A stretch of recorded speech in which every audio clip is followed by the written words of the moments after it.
अस्सलाम वालेकुम फ्रेंड्स, कैसे हैं आप सब। मैं उम्मीद करती हूँ कि आप सब खैरियत होंगे और आप लोगों की प्रिपरेशन कैसी चल रही है। माशाल्लाह अच्छी चल रही होगी। चलिए दोस्तों, आज की क्लास हम लोग स्टार्ट करते हैं। फ्रेंड्स, आप सभी जानते हैं कि जेपीएससी आने वाली है और जेपीएससी में ये जो आप लोग देख रहे हैं कला एवं संस्कृति, कला और संस्कृति से 5 क्वेश्चन पूछे जाएंगे जिसमें से आपके 10 मार्क्स आएंगे। तो फ्रेंड्स, इसी को बेस में रखते हुए हम लोग आगे बढ़ेंगे और कला और संस्कृति से रिलेटेड जितने भी टॉपिक्स हैं उन सारे टॉपिक्स को हम लोग 1 बाय 1 क्लियर करेंगे। तो मैं अभी आप लोगों के लिए लेकर के आई हूँ चित्रकला, जो कि झारखंड के लिए बहुत ही इम्पोर्टेंट है और झारखंड जीके में इसका काफ़ी महत्व है, क्योंकि इससे रिलेटेड एग्जाम में क्वेश्चन पूछे जा चुके हैं और आगे भी बनेंगे। इस वजह से चलिए हम लोग यहाँ पे चित्रकला, आप लोग देख रहे हैं मैं यहाँ पे टॉपिक लिखी हुई हूँ चित्रकारी, तो चित्रकारी के बारे में अभी हम लोग यहाँ पे डिस्कस करेंगे। क्योंकि फ्रेंड्स, जो झारखंड जो रहा है शुरू से ही कला व सांस्कृतिक केंद्र रहा है और झारखंड की जनजातियों में चित्रकला उनकी भावना के उद्गार का एक माध्यम है। कला की प्रेरणा का स्रोत जो है जनजातियों को, ये उनके आसपास के प्राकृतिक वातावरण से ही आता है और चित्रकारी जो है ये एक तरह से कह सकते हैं कि जनजातियों की सांस्कृतिक व कला या तो फिर उनके रीति रिवाजों को एक तरह से ये प्रतिबिंबित करता है ना। तो इस वजह से हम लोग चलिए ये टॉपिक काफ़ी इंपॉर्टेंट हो जाता है चित्रकारी, इसके बारे में हम लोग यहाँ पे चित्रकारी के बारे में डिस्कस करेंगे। देन फ्रेंड्स, चित्रकारी जो टॉपिक है इसमें हम लोग 5 पढ़ेंगे, ठीक है, जिसमें से सोहराई चित्रकारी के बारे में जानेंगे, कोहबर चित्रकारी के बारे में, फिर गंजू चित्रकारी के बारे में, फिर पैतकर चित्रकारी के बारे में हम लोग यहाँ पे चर्चा करेंगे। तो चलिए हम लोग आगे बढ़ते हैं बिना टाइम को वेस्ट करते हुए और अपनी इस क्लास को हम लोग आगे लेकर के चलते हैं। तो सबसे फर्स्ट हम लोग यहाँ पे जादू पटिया चित्रकारी के बारे में चर्चा करेंगे, ठीक है। जादू पटिया, ये देखते हैं सबसे फर्स्ट में हम लोग यहाँ पे जादू पटिया, जादू पटिया चित्रकारी, ये जो आप लोग देख रहे हैं जादू पटिया चित्रकारी, फ्रेंड्स ये जो जादू है ना इसको संधि विच्छेद करते हैं, ठीक है, जिसमें से जादू का मतलब होता है चित्रकारी, मतलब चित्रकार, ठीक है, जो चित्रकार करता है उसे बोला जाता है जादू, और पटिया मतलब होता है कागज का या तो फिर कहें कपड़ा का छोटे छोटे टुकड़े को कहा जाता है, टुकड़े को क्या कहा जाता है, ये पटिया कहा जाता है। देन फ्रेंड्स, जादू पटिया जो है ये संथालों में सबसे ज़्यादा प्रचलित है और ये दुमका जिले में सबसे ज़्यादा प्रचलित है। तो हम लोग इसे भी लिख लेते हैं कि ये जो जादू पटिया चित्रकारी है ये कहाँ पे सबसे ज़्यादा प्रचलित है, तो गाइस दुमका में है और ये संथालों के द्वारा ज़्यादा इसे प्रचलित में लाया गया है, संथालों के द्वारा।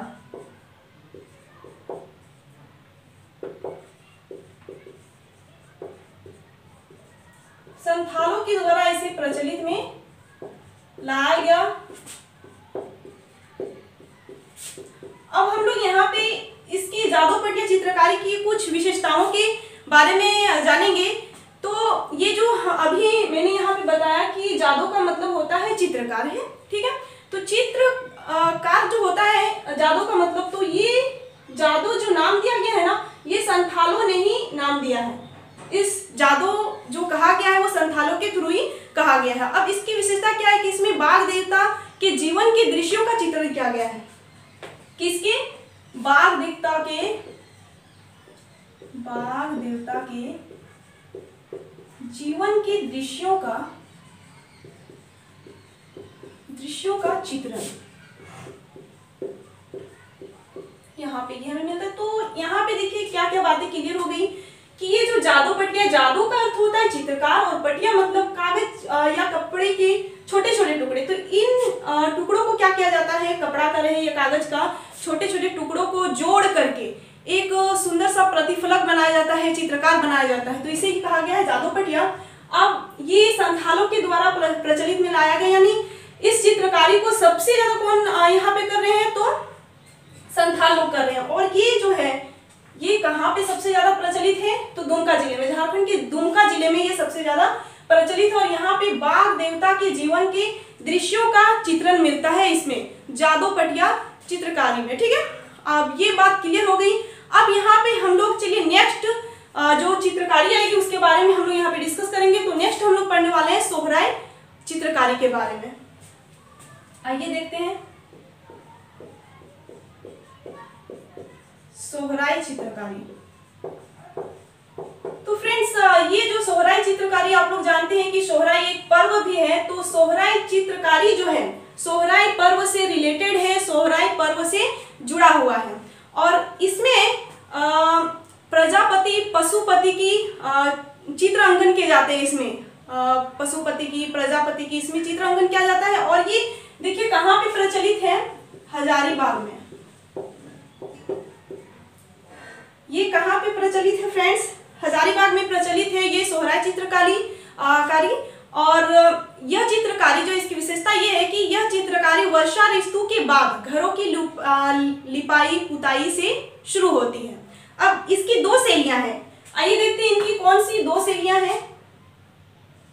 इनकी शैलियां 2 टाइप्स की हैं, जिसमें से एक शैली आ जाती है मंजू शैली।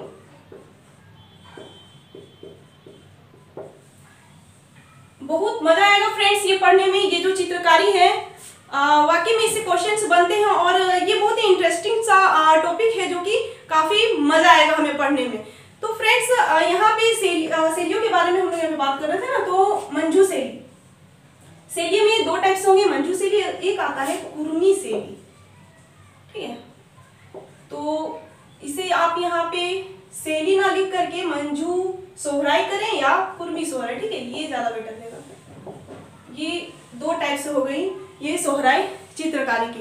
अब ये जो सोहराय चित्रकारी है, अभी मैंने आप लोगों को बताया कि इस चित्रकारी की जो शुरुआत की जाती है, पहले घरों की लिपाई पुताई होती है, लिपाई पुताई से ही इसकी शुरुआत की जाती है। तो यही है इसकी खास बातें और ये हजारीबाग में ज्यादा प्रचलित है ना। अब हम लोग नेक्स्ट देखते हैं तीसरे में। तो अब हम लोग बात करने वाले हैं कोहबर चित्रकारी के बारे में। कोहबर चित्रकारी,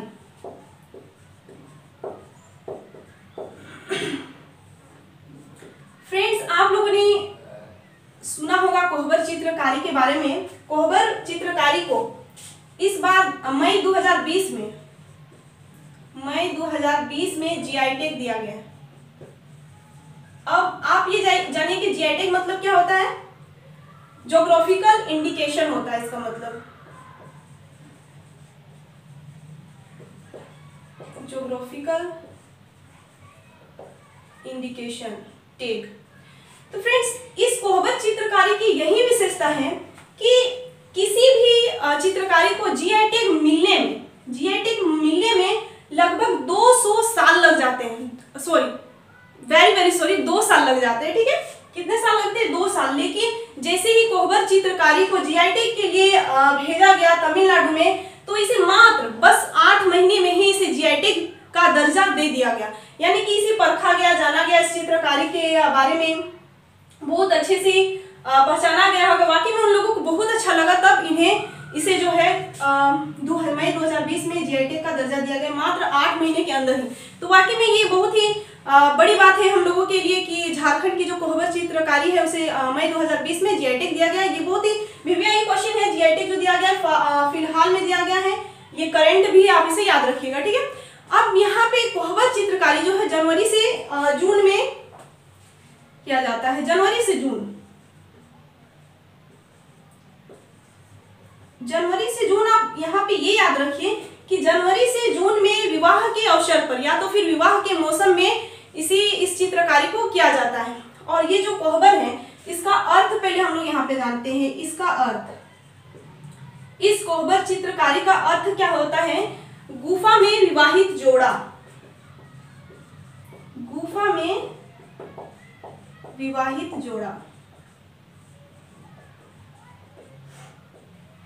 तो इसका अर्थ यही होता है, कोहबर का अर्थ होता है गुफा में विवाहित जोड़ा। अब इसकी विशेषताओं के बारे में यहाँ पे जानते हैं कि इसको जो है ना महिलाओं के द्वारा अपने पति के घर को कोहबर कला के द्वारा चित्रण किया जाता है, और इसमें घर आंगन में विभिन्न ज्यामितीय आकृतियों में फूल पत्ती, पेड़ पौधे व नर नारियों का चित्रण भी किया जाता है। और इसमें एक खास बात ये हो गई ना कि इसमें सिकी यू नो देवी, सिकी मीन्स, तो इसमें क्या है फ्रेंड्स, सिकी देवी का चित्रण मिलता है।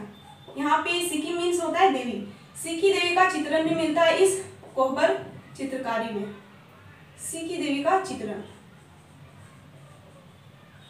यहाँ पे कोहबर चित्रकारी में। अब हम लोग नेक्स्ट यहाँ पे पढ़ने वाले हैं गंजू चित्रकारी के बारे में। 4 में गंजू चित्रकारी, तो ये जो गंजू चित्रकारी है ना, ये बस सिंपल सा है कि गंजू चित्रकारी में पेड़ पौधे हो गए, पशु हो गए, वन्य जीव, पालतू जानवर, वनस्पतियों की तस्वीरें इसमें बनाई जाती है। बस पेड़ पौधे वनस्पति, बस आप लिखो, याद रहेगा, पेड़ पौधे वो वनस्पति। अब नेक्स्ट हम लोग बात करने वाले हैं यहाँ पैतकर चित्रकारी के बारे में।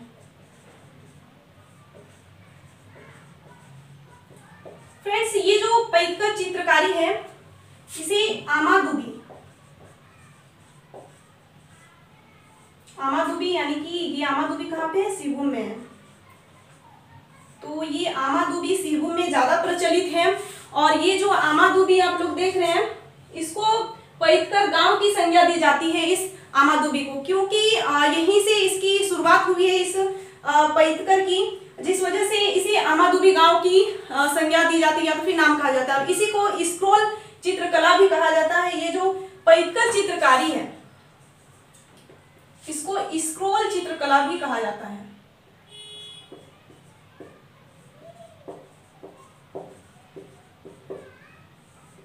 तो किसे कहा जा रहा है, पैतकर को, है ना। तो पैतकर को क्या कहा जा रहा है, स्क्रोल चित्रकला कहा जा रहा है। और ये जो स्टार्टिंग किया गया था, ये पैतकर चित्रकारी जो स्टार्टिंग किया गया था, ये सर्वप्रथम जो स्टार्ट किया गया था ये साबरस जनजातियों के द्वारा किया गया था। साबरस जनजाति के द्वारा इसे प्रारंभ किया गया था, ठीक है। तो पैतकर चित्रकारी के बारे में और थोड़ी इंपॉर्टेंट बातें जान लेते हैं कि ये जो चित्रकारी है ना, पैतकर चित्रकारी, ऐसा नहीं है कि सिर्फ इसे झारखंड में ही प्रयोग में लाया जाता है, झारखंड में इसकी चित्रकारी की जाती है। इसे बिहार, उड़ीसा, पश्चिम बंगाल में भी इसकी लोकप्रियता हमें देखने को मिलती है। तो फ्रेंड्स, बस पैतकर चित्रकारी में इतना ही है कि हमें याद रखना है कि ये स्क्रोल चित्रकारी, और ये जो दिख रहा है ना साबरस जनजाति, इसे क्वेश्चन बन चुका है, इससे पूछा जा चुका है, और ये आमादुबी वाला भी पूछा जा चुका है पहले भी। देन फ्रेंड्स, चित्रकारी से इतनी ही बातें थी जो कि अभी हम लोगों ने जाना सुना। आई होप आप लोगों को बातें समझ में आई होंगी। और कभी कभी ना ये पूछ दिया जाता है, यहाँ पे आप लोग देख लीजिए कि यस, सोहराय चित्रकारी और यहाँ से कोहबर चित्रकारी के बीच दोनों में अंतर क्या है।